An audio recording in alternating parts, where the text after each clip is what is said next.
सदन मरेको छैन, सदन जीवित छ। केपी ओली चाहिँ पराजित हुनुभयो इतिहासमा, उहाँ कलङ्कित हुनुभयो, उहाँले कलङ्कको टीका लगाउनु भयो। म तपाईले माधव कुमार नेपाल, झलनाथ खनाल लगायतका लिडरहरू पलेटी कसेर बाटोमा राखेर त ल अब यिनीहरू त सडकमा पुगे भनेर बडो चिन्ता गरेको देखेँ मैले। केपी ओली सामन्ती शासक जस्तो श्रीतिङ महाराज विराज बन्ने जङ्गेको बाटोमा हिँड्नुभयो। म त गएर लुसुक्क गएर बसेँ, के गर्ने त्यही कुर्सीमा बस्नु पर्यो। माधवजीले पछि मलाई भन्नुहुन्छ, अहिले पनि भन्नुहुन्छ, म भयो त्यो कुर्सी लगेर केपीको आडा राखेर उठ्छौ भन्नु। मैले चाहिँ के भने केपीजी तपाईँलाई धन्यवाद छ, म तपाईँसित बस्दा कस्तो अप्ठ्यारो लाग्थ्यो।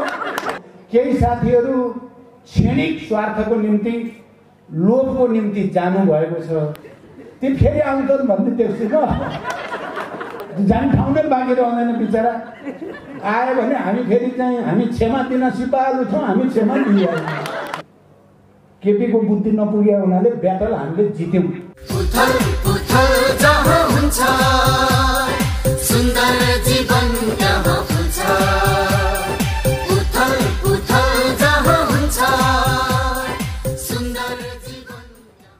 यो अहिले देशमा जे भइरहेको छ, यो क्रान्ति र प्रतिक्रान्तिको बीचमा, अग्रगमन र प्रतिगमनको बीचमा, प्रगति र दुर्गतिको बीचको लडाईँको रूपमा रहेको छ।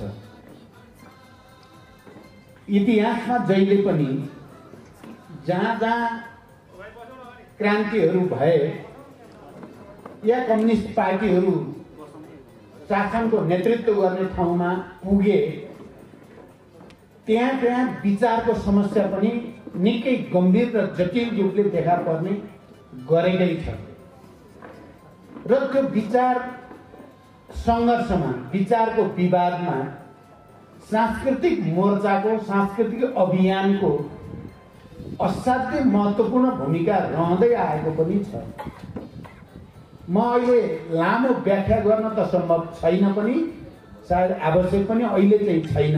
तर म तपाईँ सबै कन्दरको ध्यान केमा आकर्षित गर्न चाहन्छु भने, रुसमा खास गरी दोस्रो विश्वयुद्धपछि सांस्कृतिक क्षेत्रमा नै सबभन्दा धेरै वैचारिक सङ्घर्ष र विचलनका सङ्केतहरू देखा परेका थिए र पार्टी लिडरसिपले एउटा नयाँ सांस्कृतिक अभियान चलाउने आवश्यकता महसुस गरेको थियो।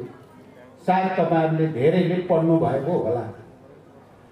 चीनमा पनि कम्युनिस्ट पार्टीको नेतृत्वमा शासन भइसकेपछि सांस्कृतिक क्षेत्रमा नै सबभन्दा धेरै विचारधारात्मक सङ्घर्ष संकेन्द्रित भएको थियो र कम्युनिस्ट पार्टीको लिडरसिपले त अझ त्यहाँ राजनैतिक क्रान्तिकै रूपमा सांस्कृतिक क्रान्ति आवश्यक छ भनेर उद्घोष गरेको पनि थियो। आज हाम्रो कम्युनिस्ट पार्टी भित्र पनि एउटा ठुलो वैचारिक सांस्कृतिक विचलन देखा पर्यो। प्रतिक्रान्तिकारी, प्रतिगमनकारी विचलन देखा पर्यो। हामीले झन्डै 70 वर्ष लामो लडाईँ लडेर ल्याएको उपलब्धिमाथि, सङ्घीय लोकतान्त्रिक गणतन्त्रको संविधानमाथि निर्मम र क्रूर प्रहार भएको छ। कम्युनिस्ट पार्टी भित्रैबाट, तपाईँ हामीले नै अगाडि बढाएको नेतृत्वबाट 7 दशक लगाएर हजारौं हजार शहीदहरूको बलिदान, लाखौंको त्याग, करोडौंको सहभागिता, सामूहिक विवेकको प्रयोग गरेर त्यसको साझा निष्कर्षको रूपमा सङ्घीय लोकतान्त्रिक गणतन्त्रको संविधान बनाइएको हो। र त्यो संविधानका प्रावधानहरू, इतिहासका सबै नकारात्मक अनुभवहरूको सार खिचेर के गर्न हुन्छ, के गर्न हुँदैन भन्ने कुरालाई पनि व्यापक छलफल र समीक्षा गरेर बनाइएको संविधान हो। त्यसमाथि पछिल्लो चरणमा खास गरी 46 सालको ऐतिहासिक जनआन्दोलन पछिका अनुभवहरू, 1 वर्ष, 2 वर्ष, 9 महिना, 8 महिनामा सरकार फेरि राख्ने र अनि प्रधानमन्त्रीको सनक चढ्यो भने विशेषाधिकारको प्रयोग गरेर संसद भङ्ग गर्ने, प्रतिनिधि सभा भङ्ग गर्ने र देशमा जहिले पनि राजनीतिक अन्योल, अस्थिरता र अराजकताको वातावरण बन्ने तीतो अनुभवबाट शिक्षा लिएर संविधान सभामा भएका प्रमुख राजनीतिक दलहरूको बीचमा व्यापक विचार विमर्श गरेर मात्रै हामीले प्रधानमन्त्रीलाई त्यस्तो विशेषाधिकार दिन हुँदैन कि उसको सनक चढ्यो भने विघटन गरिदिने।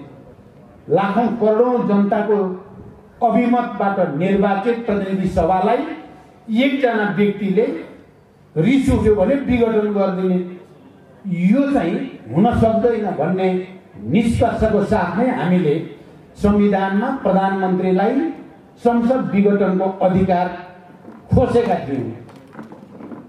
त्यसमा त्यति बेला स्वयं केपी ओली पनि सहमत हुनुहुन्थ्यो त्यो अधिकार दिन हुँदैन भन्ने कुरामा, र हामीले संसद भित्र अर्थात् प्रतिनिधि सभा भित्र विकल्प हुँदासम्म, अर्को सरकार गठनको विकल्प हुँदासम्म पहिलो विकल्प, दोस्रो विकल्प, तेस्रो विकल्प र चौथो विकल्पसम्म पनि सदन भित्रै, त्यो पार्टीभित्रको कुरा होइन, यो सदनको कुरा भनेको र पार्टीको कुरा भनेको फरक कुरा हो।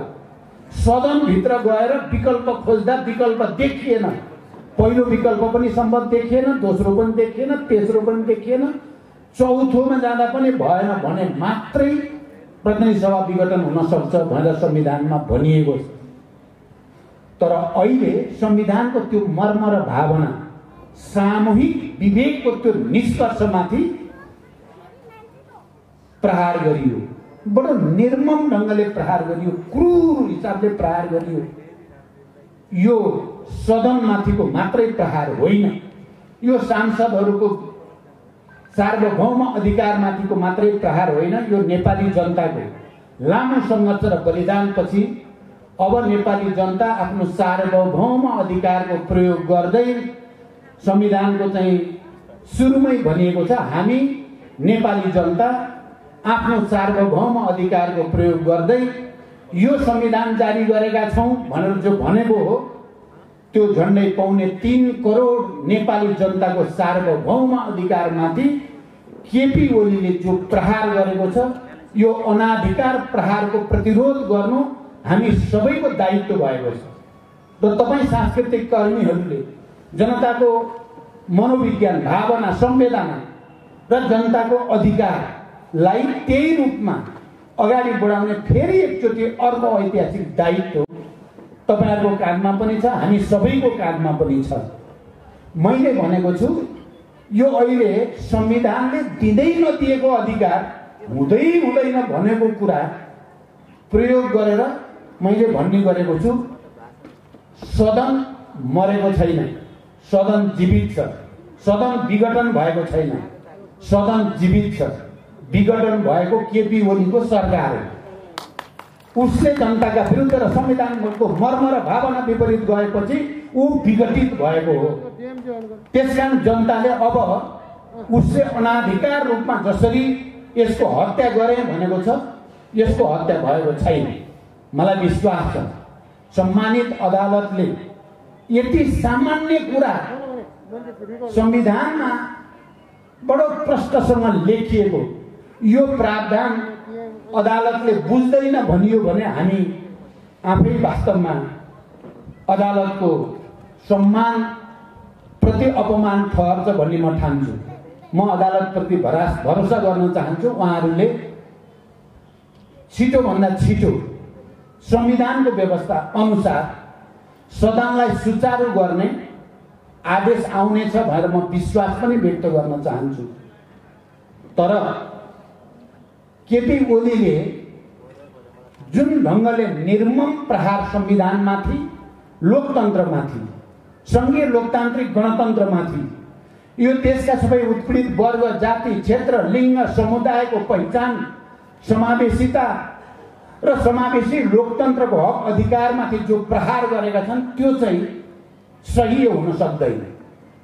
मैले अर्को कुरा के भन्ने गरेको छु भने हाम्रो पार्टीभित्र विवाद चलेको पक्कै पनि हो, अन्तरसङ्घर्ष चलेको चाहिँ हो, त्यहाँ सही र गलतको बिचमा हामीले पार्टी एकताको बेलामा निर्धारित गरेको राजनीतिक प्रतिवेदन र विधान अनुसार चल्नुपर्छ भन्ने जोड गर्ने र व्यक्तिवादी तरिकाले गुटवादी तरिकाले पार्टी विधि पद्धति भन्दा बाहिर गएर चल्नेका बीचको लडाईँ परेकै हो पार्टीभित्र। तर त्यो पार्टीभित्रकै सङ्घर्ष थियो। त्यो पार्टीभित्रको सङ्घर्षलाई देशमा राजनीतिक सङ्कट ल्याउने हदसम्म गएर इतिहासमा प्रतिगमनको चाहिँ भाग बन्नु दुर्भाग्यपूर्ण त हो। तर मैले के भन्ने गरेको छु भने केपी ओली चाहिँ पराजित हुनुभयो इतिहासमा। उहाँ कलङ्कित हुनुभयो। उहाँले कलङ्कको टीका लगाउनु भयो। हामी फेरि एकचोटि हाम्रो विजय अभियानको सुरुवात भयो। सत्यको पक्षको, जनताको पक्षको। किन मैले यसो भनेको छु भने हामी संविधानको पक्षमा, हामी सङ्घीय लोकतान्त्रिक गणतन्त्रको पक्षमा, हामी राष्ट्रको एकताको पक्षमा, हामी जनताको हक अधिकारको पक्षमा, हामी लोकतन्त्रको पक्षमा सडकमा आयौँ भनेको, जनतासँग गयौँ भनेको। कतिपयले मलाई सडकमा तपाईँले माधव कुमार नेपाल, झलनाथ खनाल लगायतका लिडरहरू पोलिटिक कसेर बाटोमा आएर त ल अब यिनीहरू त सडकमा पुगे भनेर बडो चिन्ता गरेको देखेँ मैले। मलाई के लागेको छ भने हामी सडकमा पुगेको होइन, हामी जनताको बिचमा पुग्यौँ। केपी ओली सामन्ती शासक जस्तो श्रीतिङ महाराज विराज बन्ने जङ्गेको बाटोमा हिँड्नुभयो। त्यहीबाट उहाँ पराजित हुनुभयो। हाम्रो विजयको फेरि विजयश्रीको सुरुवात भयो। तपाईँहरूले सुन्नु भएको छ पार्टीभित्रको अन्तर्सङ्घर्षको बेलामा पोहोरको केन्द्रीय समितिको बैठकपछि, केन्द्रीय समितिको बैठक धेरै राम्रो भएको थियो, सफल भएको थियो। तपाईँहरूले पनि अनुभूत गर्नुभयो होला। तर त्यो सफलता केपीजी र केपीजीको सानो गुटको लागि सही भएन। त्यसपछि उहाँले मेरो कुर्सी हटाइदिनु भयो क्या, अध्यक्षको कुर्सी। अगाडिपट्टि हुन्थ्यो दुईटा कुर्सी, दुईटा अध्यक्षका। उहाँले मलाई चाहिँ मटिया मेट पारिदिन्छु प्रचण्डलाई भनेर मेरो कुर्सी लगेर यतापट्टि राखिदिनु भएछ। मेरो त कुर्सी नै छैन। अनि म चाहिँ अरू 7 जना कमरेडका सचिवालयका अरू 7 जनाको आडमा लगेर राखिदिनु भएछ मेरो कुर्सी। त म त गएर लुचुक्क गएर बसेँ। के गर्ने, त्यही कुर्सीमा बस्नु पर्यो। माधवजीले पछि मलाई भन्नुहुन्छ, अहिले पनि भन्नुहुन्छ, म भयो त्यो कुर्सी लगेर केटीको आडा राखेर उठ्छु जाऊ भन्नु। उहाँले त्यसो भन्नुहुन्छ कहिले पनि। मैले चाहिँ के भने केपीजी तपाईँलाई धन्यवाद छ। म तपाईँसित बस्न कस्तो अप्ठ्यारो लाग्यो। मलाई यता 7 जनासँग मिलाइदिनु भयो, म बलियो भएँ बल्ल अब भनेको थिएँ। अहिले पनि मैले आज एउटा इन्टरभ्यूमा भनेको छु, केपीजीलाई धन्यवाद। तपाईँले हामीलाई जनतामा जाने मुद्दा दिनुभयो, नारा दिनुभयो। हामीलाई संविधानको पक्षमा, संघीयताको पक्षमा, गणतन्त्रको पक्षमा, समावेशिताको पक्षमा, जनताको पक्षमा प्रतिगमनका विरुद्ध लडाईँ लड्ने मुद्दा दिनुभयो। अर्को चुनाव हामी जित्छौँ, तपाईँलाई धन्यवाद भनेको छु मैले। प्रतिक्रिया मैले पहिला शान्ति प्रक्रियामा आउँदा भनेको थिएँ, ज्ञानेन्द्रको भिलियनवाला रूपले पनि हामीलाई हिरो हुन मद्दत गरेको भन्दै। हामी जनतालाई हिरो है, तपाईँ हामी सबैलाई भनेको हिरो भनेको। अहिले केपी ओलीले फेरि एकचोटि हामीलाई जनताको बिचमा पुर्याइदिए, जनतासँग जोडिदिने काम गरे। आफू चाहिँ त इतिहासको कलङ्कको टीका लगाए, हामीलाई फेरि जनताको पक्षमा लड्ने योद्धा बनाउने वातावरण बनाइदिए। त्यसकारण कमरेडहरू टेन्सन लिनुपर्ने केही पनि छैन। बाजी हामीले जितिसकेका छौँ। राजनीतिक ढङ्गले त हामीले जिति नै सक्यौँ। जुन दिन केपीले संसदलाई निर्ममतापूर्वक संविधानलाई कुल्चिएर लोकतन्त्रको हत्या गरेर विघटन गरे, उनले बाजी हारे। जुन दिन हामीले उनको प्रतिगमनकारी कदमको विरोधमा हामी लड्छौँ भनेर सङ्कल्प गऱ्यौँ, बाजी हामीले जित्यौँ। अब त केही महिना दिन, 2-4 महिनाको कुरा मात्रै हो, केही दिनको कुरा मात्रै हो। इतिहासले त्यो कुरा देखाइछाड्नेछ। त्यसकारण हामी कसैले पनि टेन्सन लिनुपर्ने कुरा छैन।